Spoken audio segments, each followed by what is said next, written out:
Welcome back, everybody. This is Edwin the Magic Engineer, and I've got a really interesting video for you guys. A little while ago, I got a Tesla solar setup for my entire house.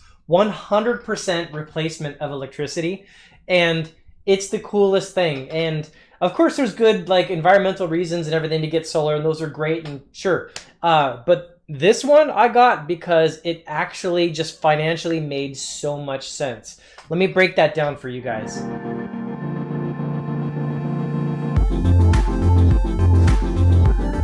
Okay, you guys, so there's going to be a lot of points I'm going to want to go over in this video, but I'm going to try to make this a two-part video. In this first video, I'm actually going to discuss why I got the solar, the benefits of it, a lot of the tech details about it. And then in the next video that I'm actually going to link when it exists, pretty much just this side right here, I'm actually going to go over a lot of the hidden things that they don't really tell you that you kind of find out after you get the solar installed. I'll give you a lot of the inside info and all that in the next follow-up video. Okay, so the big points I'm going to cover in this video is I'm first going to talk about paying electric bill versus having a loan for your solar. Then I'm going to talk about what net metering is and why that's such an important thing if your state hopefully supports it. Then I'm going to go over the power wall or the batteries, if you should get one or not get a battery for your solar setup. Then I'm going to talk about the impact to home equity that solar actually has on your home. And I'm going to tell you guys, this, at least from a high level, how the tax credit actually happens, how you get that money back from the federal government. And then I'll tell you about a bug that I actually caught with my solar and how I actually caught it and got them to actually fix it. Okay, so the first thing, loan versus bill. Now, this is what sold me on it right off the bat. As soon as I realized the math of this, I was bought into the plan. Because I don't normally talk about my home and my finances very much, but I have to at least mention this because it's relevant. These are my actual details. Now, we actually pay an average of $350 a month for electricity in my home because it's a big home, and we have a pool, we have a heater, we have for the pool. We have 2 ACs for the upstairs and downstairs, and my family just leaves things on all the time. So, and we had some power things to work out in terms of when things go on and everything. So our first year in this home, we were spending around $350 a month on average for our electricity. Now that's high. Yeah, I know. It's one of the reasons I wanted the solar. So it's a decently big home, and we use a lot of power. So with a bill of $350 a month, we knew that we were going to need a lot of panels. Now, in general, the Tesla setups come with 3 sizes. There's the small, which is 12 panels. There's the medium, which is 24 panels. And then there's the large, which is 36 panels. So you go in steps of 12 panels each time. And by the time you get up to the third one, you would need 2, likely 3 power walls, right? Well, our home actually needed 60 power walls. So we were way over the limit. And at first there was a question on whether or not that many panels would even fit on the roof. But then, when the Tesla engineers did the overhead picture and they did the layout, they were able to see, okay, yes, they would. First of all, they would all fit. Secondly, they wouldn't have to be on the front roof, so you wouldn't see it when you're looking at the front of the house. You'd only actually see it from the back. Now, when I looked at the solar, the big thing to know is keep that number in mind, that $350 a month. When I looked at the solar, when I calculated what I would be paying to have a 100% replacement system, it came out to about $240 a month is what I was going to be paying for the solar. Well, right there, that's kind of okay, we're done, right? What else is there to figure out? Because that's the big thing. But it gets much better than that. But I want to make that crystal clear. What sold me on this at the beginning was the fact that I can literally pay $100 less per month and actually have this whole system set up. And then I knew all the benefits and issues would it was at least ballpark worth looking into.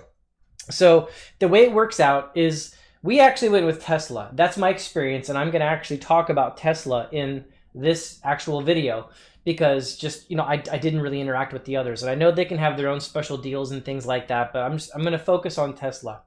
So anyways, when I worked with the representatives and we broke down the schedule and the bills and stuff like that, and I knew that it was going to be a 20-year loan, and based on the rates at the time, and I started this process somewhere about in October, I'd say. I started really looking at it.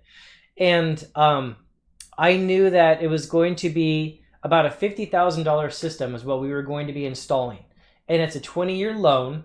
And at the time, this was last year, so 2019, there was a 30% federal tax credit that you could actually get. That's money back from the government to cover the cost of that system.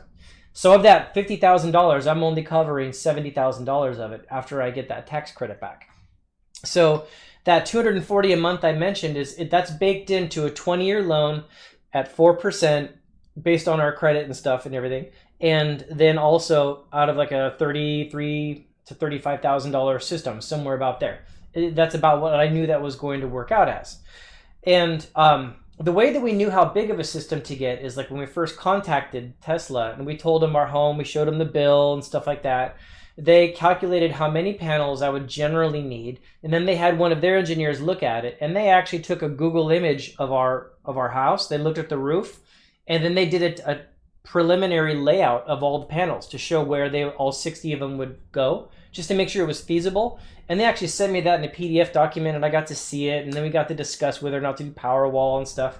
So I knew about where that worked out. I knew that it was going to be like about in that ballpark of actual cost. Now, the net metering, I want to talk about that. Now, net metering, what does that basically mean? First of all, not all states have this. So I'm lucky that I'm in Florida and we do actually have it. What it basically means is you produce a lot of power for solar during the day.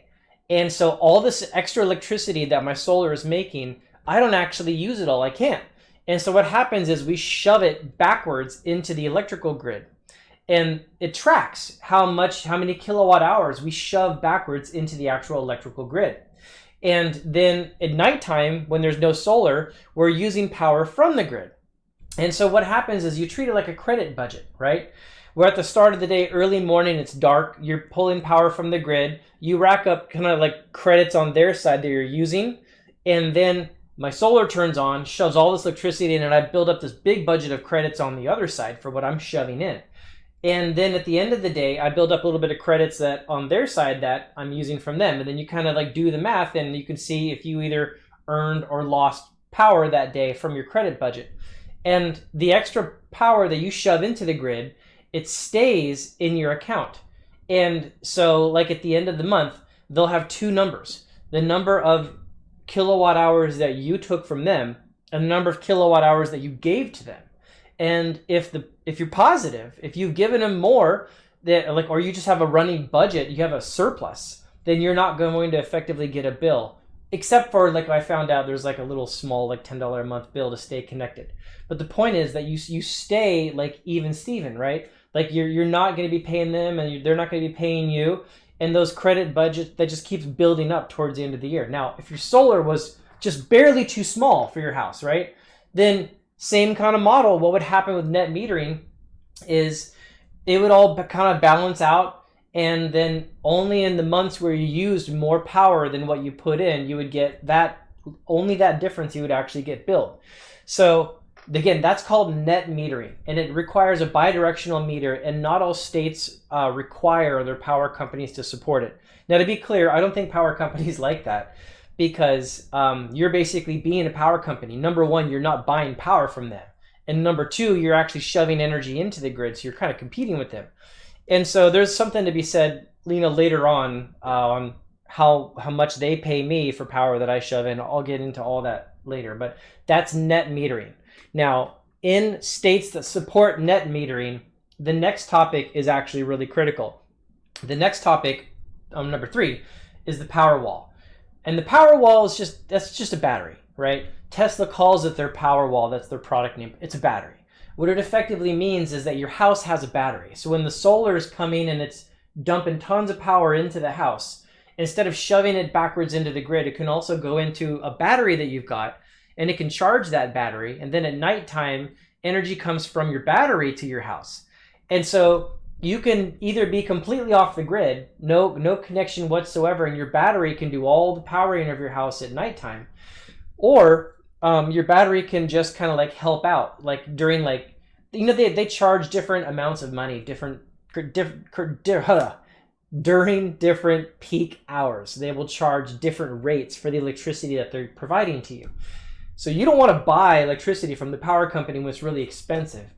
And the Tesla system, and I'm sure some others too, can be smart about that, and they can make sure to use power from the battery during peak times, and then power from the grid in the cheap times, right, for to charge the battery back up and stuff like that. So a power wall can have some really good benefits to it, but the thing is, like, if you have a state like Florida that supports net metering, that removes an enormous benefit of actually having a battery. Because if you think about it, the grid is basically my battery, right? Because I shove electricity into the grid and I get it stored up in this account, basically a financial account. And then when I'm using power, it's bill-wise drawing digits out of that account that I've got built up. Even though I'm physically using electricity from their generators, I'm actually drawing credit out of my account. And so I'm not getting charged for that. That's kind of the same thing that a battery basically does. So simply put, if your state supports net metering, then your need for a battery goes way down, which brings the cost of your system way down, basically, right? Now, I'll come back and I'll touch on that a little bit. Now, the next topic is home equity. Now, for home equity, there was a question of like, is the solar that I put in, is it going to raise my home equity? Is it going to consider it lower because people don't want the solar? I wanted to know, like let's say you bought all this huge solar setup, like in my house, like a $50,000 setup, and then we sell the house. Is the price of my house up $50,000 because I took a loan for $50,000, right? What is that going to mean? And so I started asking realtors and stuff. And long story short, none of them had a definitive answer. It's effectively too early to say, here's the numbers, here's the statistics, right? Although I did get some squishy answers, and it effectively agrees with what I'm about to tell you guys, which makes perfect sense to me. If you actually have a solar setup in your house, and it looks like it's good and it's reliable, like the owner has an opinion, like I can buy this house, and I can not do anything with the solar, it's there, and it just works. And you're gonna save, you're just not gonna have an electric bill, you're gonna save a ton of money in power, and it's like zero maintenance. That's, I think, going to be seen as a very large plus. If they think that they're going to come into a house and they're going to have like a lot of maintenance on it, or they're going to have a big cost replacement, then that might be seen as like a negative, something that they might be a little bit iffy about, right? And that's why the power wall or the battery makes a big difference. Because like, I'm an engineer, guys. I just know because it's my career, batteries wear out, right? Lithium-ion batteries, even very well-built ones, would typically have like between 5 to 8 years of life before like they just don't work very well anymore and need replacement. But these Powerwall batteries, they're like $6,000-$7,000 each, and a home my size would need 3 Powerwalls. So you're looking at like $18,000 to like $21,000 in Powerwalls effectively for a house my size. It's a lot of money. So if I don't need to buy that, I'm very interested in not buying it. And so the net metering already took out a big part of my reason for wanting one, because I can just use the grid kind of like my battery. But then the other thing that really affects it is, say I did get 3 batteries for the house, 3 big batteries, right? Well, like let's say in like 4 more years I go to sell my house, and now the home buyer is looking at my system and saying, okay, this guy's got like a $70,000 solar setup on his system, and his 3 batteries are all pretty old. Those are going to need replacement, and that's like going to be a $20,000 bill. And so I'm going to buy this house, and then in like another couple years, I'm going to have a bill of 20 grand to replace these batteries. I can see that as a large negative. Versus if you don't have batteries and it's just straight up solar and net metering and all that, then they're looking at it like, okay, I'm going to buy this house. The solar is going to need nearly no maintenance whatsoever, and I'm just not going to have an electric bill. People in this neighborhood, I can look at the stats, and they're all paying like $400 a month for their electricity, but this house is just free, effectively, right? That's a really big thing. So for the home equity, I think it's going to pan out, and this is what the realtors seem to agree with. It's going to pan out mostly positive the lower the actual maintenance is, meaning it's going to raise the equity of your home, probably by like some amount close to what you pay for the solar, because most solar systems are supposed to last like 25, 35 years, right? Okay, now the next thing is the tax credit. Now, the taxes, the way it actually works is like, okay, so 30% is what you're going to get back. Like, so I'm going to get back 30%, and I actually already have. but the way it actually works, well, most of it, I didn't get all of it yet. I'm not going to state my income. I'm just going to use round numbers just to make the concept simple. Say that your net household, husband and wife together, your household income was like $100,000. Say you paid like $12,000 in like federal taxes or something like that, right? Then if that's money that like you gave to the government to pay your, not state, the federal taxes, then if you bought like this huge like $70,000 solar system and you're supposed to get back, let's see, for 70 it'd be like $23,000 you're supposed somewhere, or $22,000 you're supposed to get back from the federal government. Well, you only gave the government, you know, what did I say, like 14,000 in tax, or 12 in taxes. But if they owe you like 22, then they would owe you back more than you gave them in that year. So what effectively happens is when tax time comes along, if your taxes would have been flat, like you balanced everything and you would have not owed or gained taxes, then in that scenario I described, you would get back what you paid the government. So if you gave them like, I don't remember what I even said. Like if you gave them like 12 grand in federal taxes after deductions, you would get back 12 that year. And then the next year, when you were probably going to get, you know, you gave the government 12 again, you would get back what's remaining out of like the 22, so like the next 10 the next year. So it comes back at tax time in the form of a tax refund is how it actually comes back. That's how the tax refund actually works. So now, okay, the bug that I actually caught. Now, the bug is actually really cool. I'm kind of proud of like the bug that I actually caught. So I was going out to my meter every single morning, and at about the same time, about like 7:30, 8 o'clock, somewhere about there. And I was looking at my meter, and it would kind of flip between all these different stages, and it would go to like, it would show these two numbers. One of them is the total net amount of power that Duke Energy has given to me. That's the name of our power company, is Duke Energy.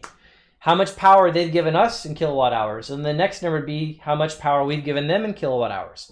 And I would log that in my actual phone. Well, right off the bat, the numbers didn't look like what I was expecting. I knew about the size of what the numbers should be for my home. Now, I have the app on my phone, the Tesla app, and I had what I was seeing on the Duke meter, and those were not in alignment at all. They were like way too low on the Tesla app, but they looked like about what I was expecting on the Duke meter. So I started calling Tesla and talking to him, and what I eventually found out when I got them to come out is the system was working. It was providing all the power that I needed. It's just that we have like 60 solar panels on my house. It's a decent sized system. And so that actually came down to 2 inverters. And one of those inverters, when they sent their data up to Tesla, one of them was being registered and communicating. The other one, the data was just getting lost somewhere. And so they fixed that loophole, and then the account all got synced up, and now my numbers actually match. But I only caught it because I was looking at the meter and I knew how big the numbers should be, and they weren't tracking about what I was knowing they should be. And so I was able to catch that. So anyways, let me show you some examples. I want to show you the actual app on the phone because the app is actually really cool on the phone. Okay, let's show you the phone app here. So you can see I'm loading up the Tesla app here. You can see how I have all my folders organized on my phone. This is a nice little viewer, so you can actually see your phone here right on the main screen. So now see the power flowing? Power is coming from the Tesla solar panels here. This is the house here. Then I'm circling up here. That's the solar panels, and that's the electrical grid. Now I'm going to pause this for a second. I love how you can actually see the power coming from the grid and flowing the direction of flow. And so you can see there's 15.5 kilowatts that are being produced at that second by the solar panels at 1:21 p.m. And of the 15.5 kilowatts, my home was only using 2.2 kilowatts. And everything else, 13.3 kilowatts, is being shoved into the grid at that exact moment. So now I'm going to take you here to the energy usage, and I love this about the app. You can see the actual instantaneous use of the power, and then you can also see it in this screen with the actual chart. So what you've got right here, I'll pause it for a second. This is the actual power usage during the day. So you can see 16 kilowatts is the highest point there. And I think that's my pool pump coming on right there for a second. Now, this blue is just the power we're using from the actual grid. And now you can see this yellow curve. This is the solar coming on, and you can see the power coming from the grid, and you can see the solar being produced. Now the solar is just by itself. And so you can see right here, we've got 58.4 kilowatts generated so far that day. And now, I'll pause here. I like this viewpoint because the white lets you see the net effect basically. So at that point from the day, you can see here, this is the 6.7 kilowatts that we used from the electrical grid, from Duke Energy, is all right here in the graph. And the 46.9 kilowatts that we shoved in, you can see them all right here below the line, meaning kind of negative, you know, from the power company's perspective, right? And I love that you've got that kind of cumulative view like that. So I'm showing the differences here. This is a video I pre-recorded just because I had to make this video and film it so it would be easier. So now this was a much choppier day, the day previous, and here's another choppy day. You can see the energy differences there in the top and the bottom. This was a huge production day. Look at that, 85.6 kilowatt hours shoved in. Now I'm going to pause here for a second. This is our absolute best day we've ever had. I'll show you the solar in a second, but you can see we only used 20 kilowatt hours from the power company, but we shoved 91 kilowatt hours into the actual electrical grid on this day. When I turn on the solar here, you'll see this beautiful looking curve on this guy.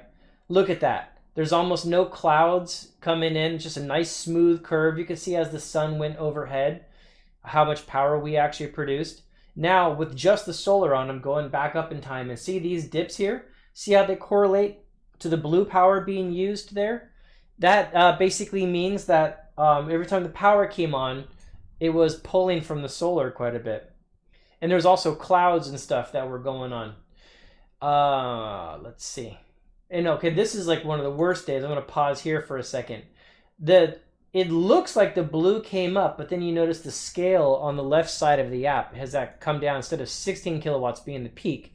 So it just means that the solar production was really small that day. This is pretty typical in terms of power actual usage. And you can see, I mean, actually, I suppose it was a decently high day, 35 kilowatt hours consumed that day, and I only produced 1.4. That was just nearly nothing. That was super small.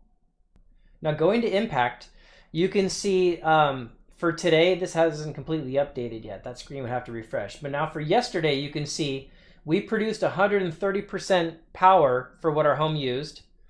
And the day before, which is Wednesday, was 180% power from what was used.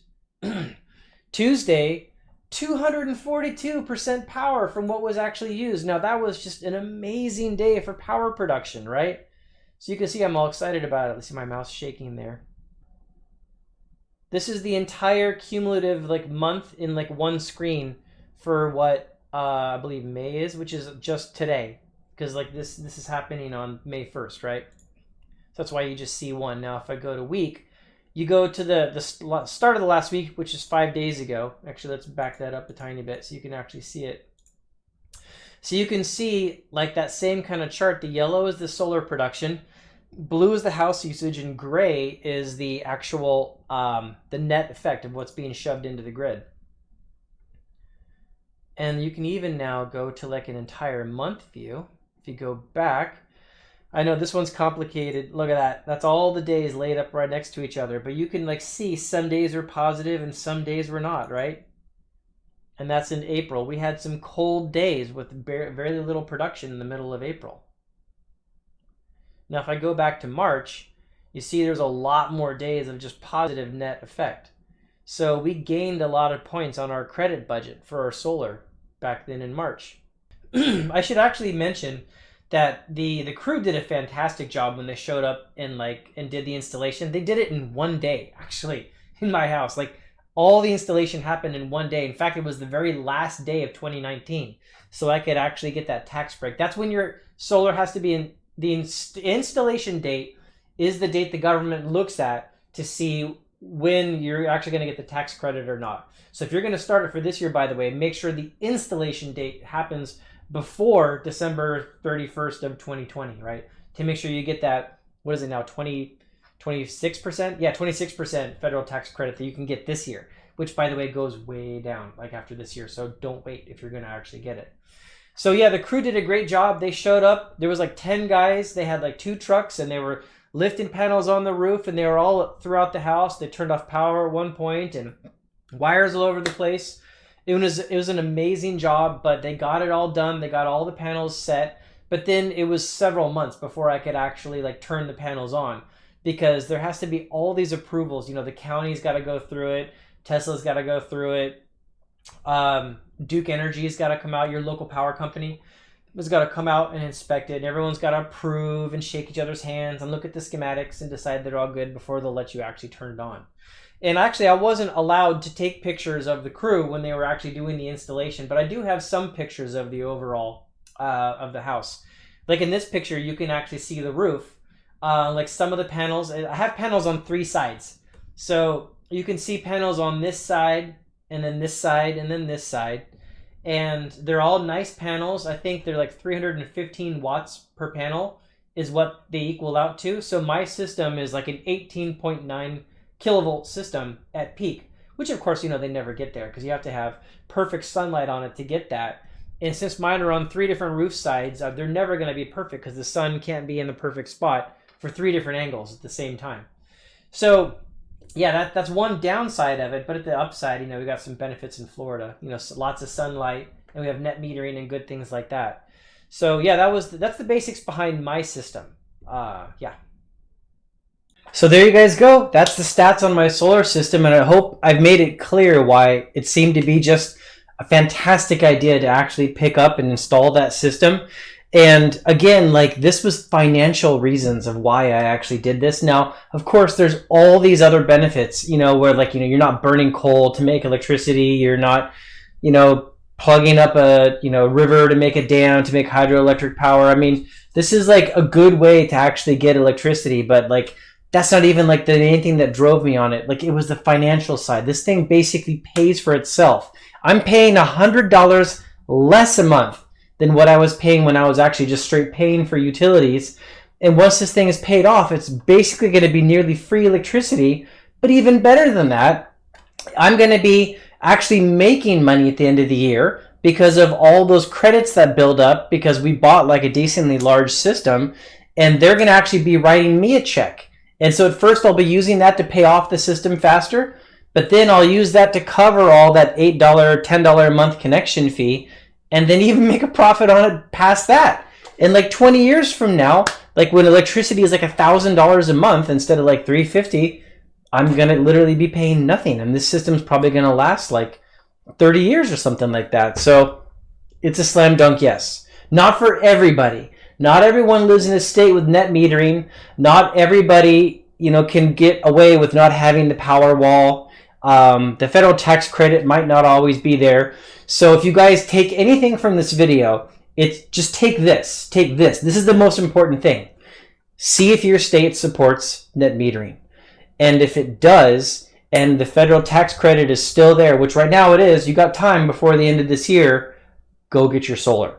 And well, we also need to make sure you have good sunlight. You know, you might not want to get this like up in like Wisconsin or something like that, but like any state that gets like good amounts of sunlight and like, you know, good clear space above your house. I mean, you know, for the sun to hit it without trees and all that, oh my gosh, it's like the deal of the century. So thanks everybody for watching. And if any of you end up getting specifically a Tesla system, I do actually have a referral link. You don't have to, but if you do end up getting one, a Tesla system specifically, and I was part of the reason, you'll see it on the screen right now. I'd love it if you actually like type that in as the referral, and then they might send some kind of prize my way, but I'm probably not expecting anything like that.